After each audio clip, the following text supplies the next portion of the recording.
¿Tienes un minuto para orar por tu familia? No saltes ahora. Ora conmigo. Y cuando terminemos, envía este video a un familiar que necesite la palabra de Dios.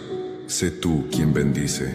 Dios mío, ahora te pido que bendiga a mi familia y extienda tu mano de amor y protección sobre cada miembro.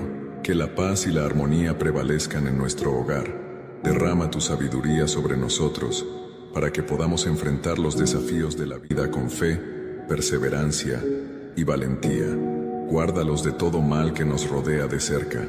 Desborda nuestro corazón con tu amor incomparable para que podamos ser un canal de bendiciones para nuestro prójimo. ¿Crees en la protección de Jesús para tu familia?